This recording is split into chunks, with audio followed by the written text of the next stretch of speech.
Tout savoir sur le métabolisme et la dépense énergétique en général.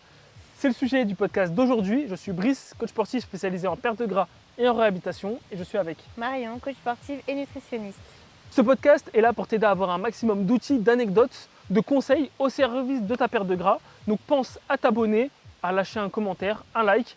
Ça donne toujours de la force, ça fait toujours plaisir. Donc, la dépense énergétique, le métabolisme, on va voir un peu tout ça. Qu'est-ce que le métabolisme exactement? À quoi ça correspond? Et surtout, à quoi ça correspond dans le cadre général qu'est la dépense énergétique. Parce que la dépense énergétique, finalement, si je dois donner une petite définition, c'est tout ce que je vais dépenser en termes de calories au cours d'une journée, au cours d'une semaine, ou en tout cas d'un horizon de temps donné. Et quelle place du coup a ce métabolisme dedans. Donc on va voir ça plus en détail. On va commencer du coup par la base, le métabolisme. Qu'est-ce que c'est le métabolisme? Tu parles du Le métabolisme de base. Voilà. Qu'est-ce que c'est le métabolisme ou le métabolisme de base? Le métabolisme de base, c'est vraiment l'énergie minimum que ton corps va dépenser au repos. Et quand on dit au repos, c'est vraiment ton corps allongé.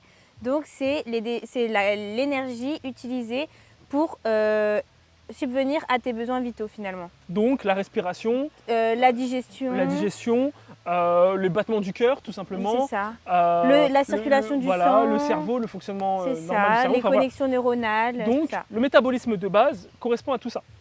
Il va dépendre de l'âge, de la taille, du poids et du sexe. Oui. Donc si on est un homme et une femme globalement. Oui. Le métabolisme du coup va se calculer par rapport à tout ça avec un calcul. Je ne vais pas rentrer dans les détails sur le calcul, mais vous avez plusieurs, vraiment des tonnes, des dizaines et des dizaines de sites pour calculer votre métabolisme de base ou calculer vos besoins énergétiques. Ceci étant dit, le métabolisme va correspondre à la plus grosse partie de la dépense finalement sur une journée. D'accord ? Si on est quelqu'un, même qu'on soit sportif ou non, si on est très sportif, le métabolisme va correspondre peut-être à la moitié de la dépense sur une journée. Mais si on n'est pas sportif, le métabolisme va peut-être être 80 voire 90% de la dépense sur une journée. Et donc c'est important de le savoir déjà. Ça veut dire que ce métabolisme, si on n'est pas très actif, il a un rôle, il a un vrai rôle, et il y a des moyens au final d'optimiser son métabolisme pour gratter des calories en plus. Oui, j'allais préciser, en fait, il n'est pas forcément... Enfin, justement, il est flexible, en fait, il n'est pas figé. C'est pour ça qu'on dit, justement, en fonction de l'âge, parce qu'en fonction de l'âge, il bouge, mais aussi en fonction de l'activité physique, de la sédentarité, etc. Si on doit rajouter, il augmente, il diminue. Parce que c'est comme Marion l'a dit, c'est beaucoup basé sur taille, poids, âge, sexe. Ça, c'est la base. Il y a aussi une prise en compte d'antécédents sportifs et aussi d'une masse musculaire plus ou moins importante, d'un pourcentage de masse maigre. Quelqu'un qui a le même âge, le même poids, la même taille qu'un autre, mais qui a une expérience en termes de sport différente ou qui a une masse maigre, une masse musculaire plus importante que l'autre, aura un métabolisme plus important. Et c'est là où on voit que du coup, et on peut déjà y venir, mais la première chose sur laquelle on peut jouer pour augmenter son métabolisme, c'est augmenter sa masse musculaire. Ça, c'est la première chose. Et pour augmenter sa masse musculaire, qu'est-ce qu'il faut faire? Du renforcement. On y revient à chaque fois parce qu'on va se répéter, mais il faut faire du renforcement. Sans renforcement, on ne peut pas augmenter son métabolisme de base. D'accord ? Ce n'est pas en faisant du cardio 45 minutes tous les jours qu'on va augmenter son métabolisme de base. On va augmenter sa dépense énergétique, oui, mais le métabolisme de base, l'avantage, c'est que c'est les calories brûlées sans que j'ai même à y penser. Et donc rien que ça, c'est déjà un gros hack. D'accord ? Parce que comme on a dit, le métabolisme va représenter au minima 50% de la dépense totale sur une journée et au maximum, on va dire jusqu'à 90%. Ça veut dire que dans ce spectre-là, plus j'ai de masse musculaire, plus je vais gratter des calories en plus. C'est non négligeable et donc il faut faire du renforcement, il ne faut pas faire uniquement des activités, peu importe l'activité d'ailleurs, que ce soit du foot, du basket, etc. Peu importe ce qu'on décide de faire comme activité pour brûler des calories, il faut aussi rajouter ce côté renforcement pour augmenter sa masse musculaire et donc augmenter son métabolisme de base. Une fois on a parlé pas mal du métabolisme de base, il y a quand même une erreur qu'on voit souvent, c'est comme on a dit, ça prend la taille, le poids, etc. Mais souvent les personnes en plus qui sont un peu plus âgées, vont utiliser cette excuse pour dire que Oui. leur métabolisme n'est pas le même qu'un petit jeune. Et que c'est pour ça qu'ils n'arrivent pas à perdre du poids. En fait, ils se disent même qu'ils n'arriveront jamais à perdre du poids parce qu'ils n'ont pas le métabolisme d'un petit jeune. Oui, Sauf que leur métabolisme est ralenti, qu'il est trop bas, c'est ça. mais sans vraiment donner de chiffres Voilà, ou c'est ça. même sans même imaginer ce que c'est finalement Voilà. le métabolisme. Et du coup, comme nous, on a donné cette définition, le problème n'est pas une question de métabolisme. C'est même pas une question d'âge finalement. Parce que l'écart entre un jeune de 20-25 ans et d'une personne de 60-65 ans va se jouer à peut-être 100-150 calories. Je parle du même sexe. Je prends même poids, même sexe, même âge. Différence d'âge, même poids, même sexe. Même taille. L'écart va se jouer à une centaine de calories. Donc, oui, c'est ça. c'est pas 100 calories qui changent un déficit calorique. C'est pas 100 calories qui font la différence entre quelqu'un qui perd 1 kg par semaine et quelqu'un qui perd pas du tout. On est d'accord. 100 calories, c'est un yaourt. Enfin, oui, c'est une compote. Enfin, je veux dire, c'est ridicule. Oui, allez, c'est 2 compotes à boire. Ouais. Et encore, non, une compote, ça c'est fait... une. C'est 90 calories. Ah ouais, une. voilà. C'est pas 55 ? Non. Bref, c'est 1 ou 2 compotes à boire. Donc, c'est rien du tout. La vraie différence entre un jeune et un moins jeune, finalement, sur ces questions de dépenses, ça va être... le truc, c'est que quand on est jeune, on se dépense plus. On est plus souvent dehors, on va être plus sujet à faire du sport, on va être beaucoup debout, beaucoup en train de jouer avec ses amis, peu importe on va le être sexe. plus dynamique. On va être plus en mouvement dans sa journée. Première chose. Ensuite, et donc là, ça n'a rien à voir finalement avec le métabolisme. Ensuite, un jeune va potentiellement avoir plus de masse musculaire parce qu'il est en pleine construction, les hormones de croissance au maximum. Ça. Donc il y a plus de taux de masse maigre. Donc encore une fois, là par contre, ça touche au métabolisme de base. Oui. Voilà. Ah, oui. Là, c'est lié du coup à la masse maigre. On y revient comme on a dit dans la définition. Et en fait, le vrai problème, c'est que quand on prend de l'âge, à partir de la trentaine, on a les moyens financiers de se créer du confort.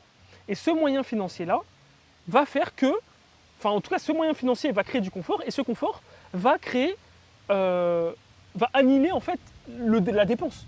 C'est-à-dire qu'on va chercher des ascenseurs par exemple dans nos bâtiments, on va acheter une voiture, on va remplacer un vélo classique par un vélo électrique, on va chercher à optimiser, à diminuer nos dépenses surtout.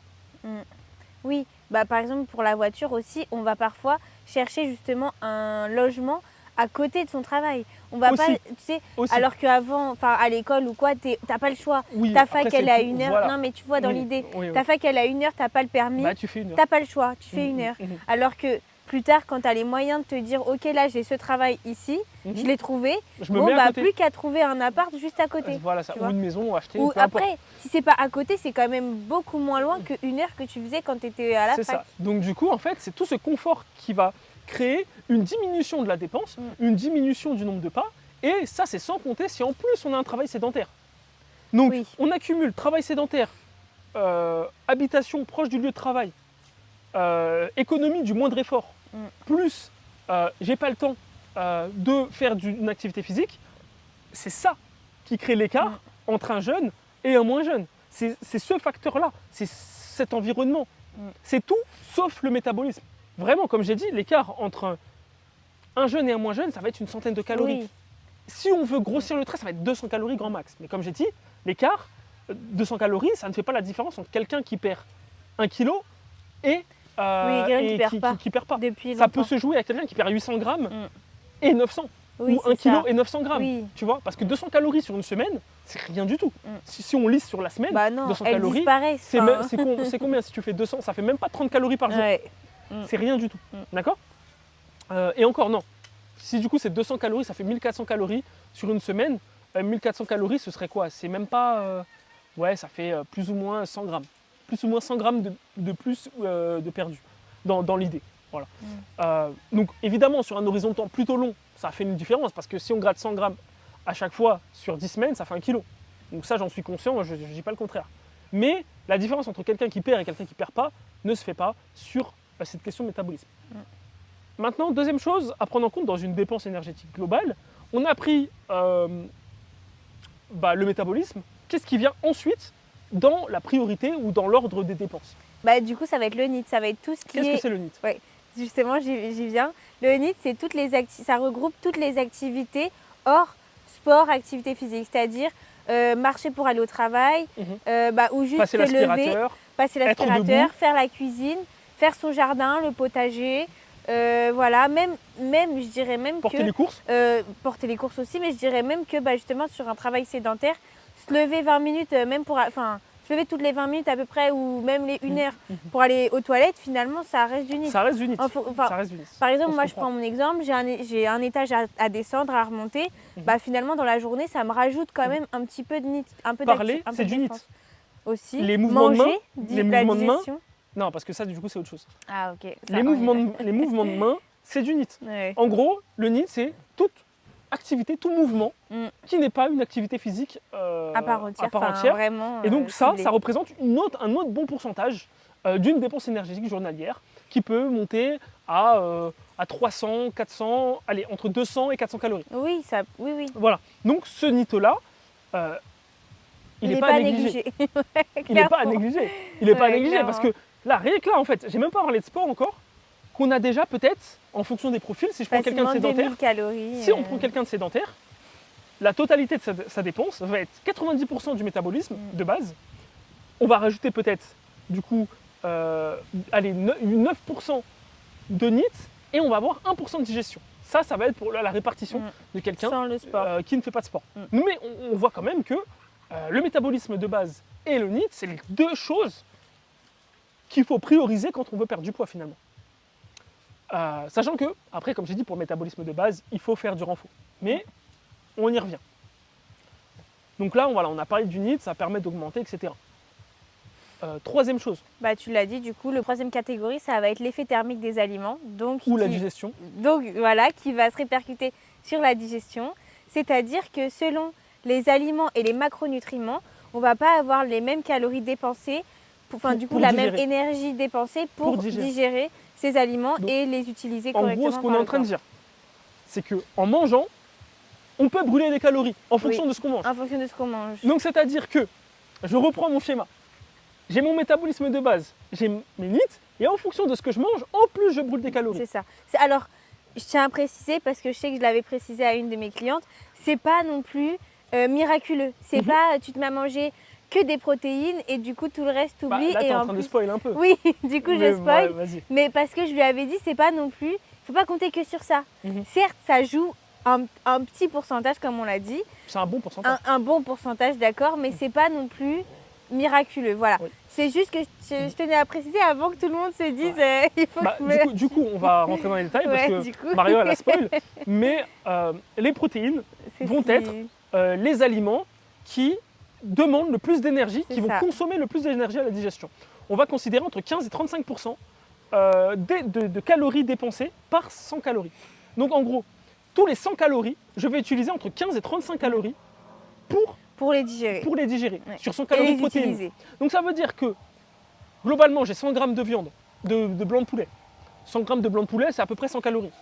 Sur ces 100 grammes de blanc de poulet, je vais avoir une dépense énergétique de 15 à 35 calories. Donc si dans ma journée, j'ai mangé 500 grammes de blanc de poulet, je vais prendre un chiffre rond, on va dire que j'ai dépensé 20% de ces 100 calories.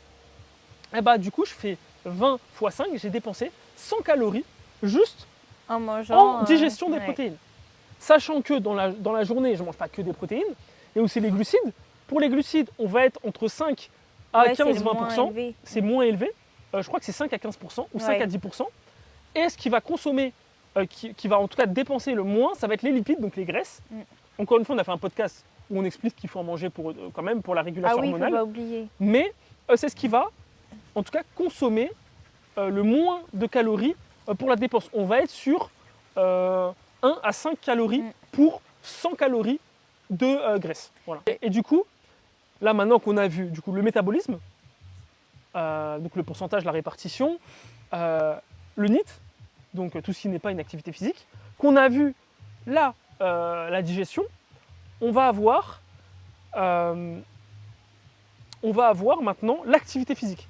En vrai, je pense quand même que, je dirais même que c'est métabolisme, activité physique, l'activité qui n'est pas une activité physique, l'activité physique et la digestion. Oui, la On a digestion, sauté c'est l'activité vraiment- physique, oui. mais on voulait quand même le garder en dernier. Parce que l'activité physique, au final, si on prend quelqu'un qui fait, allez, 2 heures, 3 heures de sport dans sa semaine, sachant que 2-3 heures de sport, la majorité des Français ne fait pas ça. Je dirais même que 70% des Français ne font pas 3 heures de sport. Peut-être même 80%. Je n'ai pas le chiffre exact. Mais c'est sûr que plus de 70% des Français ne font pas 3 heures de sport par semaine. Eh ben, même 3 heures de sport par semaine, ça correspond à même pas 2% du temps global d'une semaine. C'est-à-dire que, encore une fois, je ne dis pas qu'il ne faut pas faire d'activité physique. Ce serait complètement débile, ridicule. Ce que je dis, c'est qu'il faut faire du renforcement. Mais que ce n'est pas l'activité physique en général qui va faire qu'on perd du poids ou non. D'accord ? Ça va être le métabolisme de base, la dépense en général, et on va faire de l'activité physique en faisant du Ça renforcement s'ajoute. pour avoir un côté plus esthétique, pour apprécier mieux son physique, pour créer de la masse musculaire, pour augmenter son métabolisme, et ce cercle vertueux-là. L'erreur maintenant à ne pas faire, quand on a compris tout ça, c'est de considérer son métabolisme, déjà il est fichu, c'est mort, etc. De bouger le moins possible, et de faire du coup que du cardio. Ouais. Parce que là, on ne crée aucun muscle, on se tue sur une activité physique qui est chiante, et qui, au final, ne représente rien du tout à l'échelle d'une semaine. Ouais. Et en plus, le cerise sur le gâteau, je ne mange pas de protéines parce que J'allais c'est dire. cher ou parce que ah non, j'ai peur pour mes reins. Voilà. J'allais dire sinon, bah, soit ça, soit on mange pas équilibré, soit on se restreint énormément au niveau Oui, de mais ce ça, qu'on mange. on va y revenir. Ah, tu vas y revenir, Voilà. d'accord. Mais ça, c'était les erreurs globalement de la personne qui n'a pas compris l'ordre des dépenses. Maintenant, oui, effectivement, comme tu as dit, je te laisse finir, il y a cette erreur de ne pas manger assez. Oui, c'est-à-dire que du coup, il y en a qui vont vraiment se restreindre à fond. Par exemple, bah, on a vu énormément avec tout ce qui est glucides, etc. Mais j'ai que ça. Tu sais, tout ce qu'il faut, enfin, faut arrêter le sucre, enfin, tout ça. Ça, c'est se restreindre. C'est même Et- pas que les glucides, ils arrêtent tout. Non, oui, ils arrêtent tout, mais en fait, c'est manger en dessous. Enfin, on en avait déjà parlé, mais manger en dessous de son métabolisme de base ou pile, en fait. Forcément, là, on va avoir un vrai ralentissement et là, on peut considérer qu'on a un peu bousillé son métabolisme, Bousiller, non, c'est pas le bon terme. ralenti. Ralenti en mode économie. C'est-à-dire Ouais. que, comme on a dit, Oui, on l'a pour quelqu'un- endormi. On pour l'a quelqu'un endormi, si tu de préfères. sédentaire, la dépense, le métabolisme de base a représenté jusqu'à 90% de sa dépense journalière. Si cette personne mange en dessous, en termes de calories, de sa consommation par son métabolisme de base, et ça pendant un certain temps, le corps va considérer que si on continue comme ça, il est en danger. Oui. Et donc, Oui, il il va, se met en alerte, en fait. pour prendre une comparaison, comme un téléphone qui est à 20%, il va se dire, oula, message, mode économie. Ouais. Sauf que là, il le met obligatoirement, il ne demande pas si tu es d'accord ou pas. Il va mettre ce mode économie d'énergie, et donc, tu vas avoir besoin de moins de calories pour avoir un métabolisme de base fonctionnel que ce que tu as besoin de base. Oui. Moi, je sais que j'ai besoin de 1900 calories, mon métabolisme, il est à peu près à 1800-1900. C'est-à-dire que si je mange moins de 1800-1900 pendant un certain temps, eh ben en fait, mon corps, il va adapter le nombre de calories que je lui donne pour maintenir une fonction Vitale, on va dire, optimale. voilà, on va dire une fonction vitale correcte du coup, de mes organes. Et donc, il va se baser sur cette nouvelle donnée calorique que je lui donne. Donc, si Mais je du mange coup- 800 pardon. 900 calories, mon corps va se dire, ok, donc 800 calories, ça va être la nouvelle base pour le métabolisme de base. Et là, on est coincé. Mais du coup, par contre, je pense qu'il n'y a personne aujourd'hui qui mange en dessous de son métabolisme et qui n'a pas des compensations au niveau de son corps.